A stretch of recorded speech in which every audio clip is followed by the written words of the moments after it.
welcome back to my channel. Today we are doing part 2 of our new 2-part palette review system. So last week I did a first impressions of the Anastasia Beverly Hills Prism Palette. Today we are doing the full review. So basically I posted about it last week, opening it up, doing a look with it, giving you guys my first impression on it. Used it all week long for several different looks, doing one more look with it today, and then giving you the verdict on what I think of this palette overall across the board now that we have a thorough look at what it really is. Jazz hands. So if you'd like to see what I think of this palette overall, on the whole, now that I have like a real good impression of it in my mind. If you'd also like to see this jewel tone smoked out lower lash line and ombre funky lip look, keep on watching. We're gonna get into it right now. But before we start, are you subscribed yet? Because you're gonna wanna do that now. Go ahead, I'll give you a second. Click it, there you go. Thank you, let's carry on.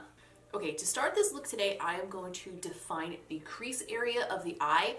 Today I want the crease to be a little bit more cool tone, so I'm going to grab this color Lure and use that as a transition shade on a Sigma E40 blending brush. I'm being extra careful. Oh my god, ow, I just kicked my toe. I'm being extra careful today to bring that transition shade only into the crease and then up, because I want the entire lid to be completely empty today. If it works out the way I see it in my head, it's going to look cool. And if not, and it looks like shit, we can always go back and fix it later. Next, I'm going to deepen the crease just a little bit with the color Parallel on a BH number 7 brush. Tip my head back a little bit and just brush that into the higher part of the crease. I'm also not bringing that completely to the outer corner because I don't want to connect it to the bottom per se today. I'm doing something a little bit different.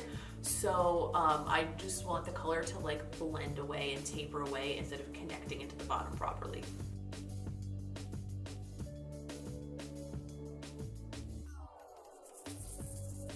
For this look, I want a really richly smoked out lower lash line. So I'm going to fill the bottom lash line in with black, using the Anastasia Beverly Hills Darkside liner pencil, my go-to, my usual. And I'm going to fill that in like thickly, like I'm going to get right in between those lashes with it too.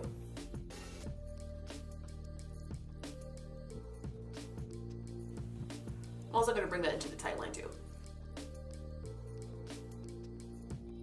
Smudge that in with a small flat brush.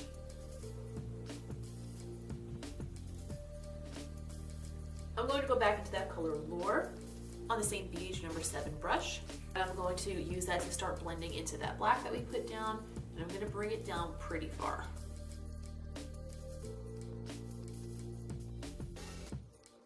To be honest, I like taking it down this far because it helps cover up where my concealer creases. I'm going to pick up this color Osiris. I'm going to pack that on closer to the lash line. Okay, so now that lower lash line is real good and smoky, and I want to just brighten up the inner corner a little bit. I want the purpleness of this color Dimension, but I think it's going to be a little bit too dark for an inner corner highlight by itself, so I'm also going to mix it with the shade Lucid, which is kind of the pearl shade in the palette. And I'm going to apply that with a damp Sigma E30 pencil brush.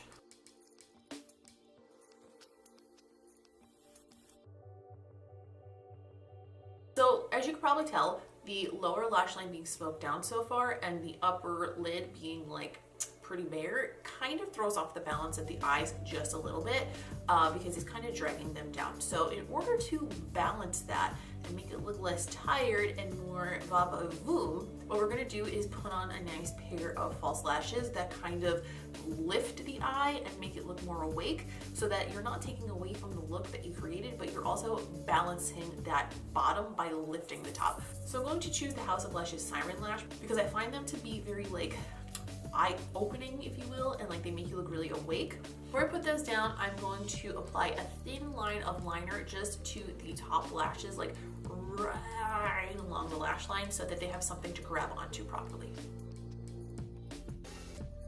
See how that lash is like very like up? It's like that, like up in the air. Yeah, but let's talk about the palette a little bit. I'm going to zoom out and we'll chat about what I think of this palette on the whole, overall, as an entirety. Alright, so Prism Palette, full review after spending an entire week using it for different looks. Here it is again. in case you forgot what it looked like in there. Honestly, if you look at this color palette and you say to yourself, those are some jewel tones that I need in my life, really need that neon, I can work with those colors, then this is going to be a hit for you. The formulation is very, very consistent with Anastasia's typical formulation, in my opinion. It reminds me a lot, formula-wise, of their older palettes, like the Shadow Couture palette. Even the Modern Renaissance palette, I would say, is fairly comparable to this. Everything performs beautifully. If you're wondering if it's like the Subculture palette in that everything is like maybe overly pigmented and more difficult to work with, no, they definitely went back to their normal formula for this. Their shadows in general are still soft and they're definitely highly pigmented, but I would say that this is more comparable to Shadow Couture or something from that era than it is to Subculture, and even to Modern Renaissance, but it's definitely closer to Modern Renaissance than it is to Subculture. This is getting confusing for me to even keep track of, but I hope that made some sense. As I mentioned last week in the first impression, I thought maybe the black of the velvet outside would be helpful in that it would make it look less dirty, but as you can probably tell, it does get shadow on it pretty quickly. However, it wipes off. Like, it's not completely stained, it's just kind of sitting on the surface. It does stay a little bit cleaner than the lighter colored ones, but not like, oh my god, it's pristine. It's still gonna get a little bit dirty just because of the texture, so if that drives you nuts, this is no different than any other velvet coated palette out there. One thing I really enjoy about this palette is that it does feel very complete. It has these weird shades in it, but it also has really normal shades in it that help you ground a look down. So for example, there's that color Sphere that's a bright yellow. There's a bunch of jewel tones in it that are a little bit more unique, but it still has a matte brown. It still has a matte black. It still has like a creamy bone color. Like, it has all of those things in it that you usually need to complete a look, so that you can throw this in a bag and bring it with you for a weekend, or just like bring it with you to work if you're getting ready to go out for the night, and know that you have everything that you need inside this one palette. Like, even if you wanted to do some basic ass bitch shit, you can still do it with this palette, or you can go crazy. It's versatile, which is basically how I could have summed this up without saying a million other things, but it does have a lot more versatility to it than a lot of other palettes that I've been testing recently. It's like one of my major complaints with palettes. Like, I want interesting stuff, but you gotta give me the regular stuff too, because I don't want to carry 5 of them with me to do my makeup. Do you know what I mean? But I would say overall, as long as you feel like this palette has colors in it that you would use, like you're not somebody who only exclusively uses neutral tones, you're going to love this. It's beautiful, it's easy to get creative with. So I would say this is a major hit and definitely something worth getting if you like to do more interesting looks. If not, if you don't do anything more outside of the box than like a warm smoky eye, then you probably don't need this in your collection. But if you like to get a little bit more interesting with it, this shit is delightful. Now to complete this look, because my whole face is out of balance and it's driving me crazy in the monitor, let's zoom in and I'm going to do like an ombre jewel toned lip to go along with this. Alright, to start out the ombre, I'm going to use a black lip liner. This is the Kat Von D Everlasting Lip Liner in the color Skully. And I'm just going to line the lips with this and then fill the corners.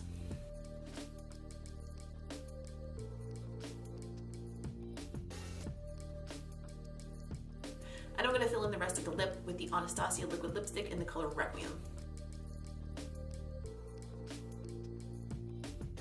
And this is the finished look.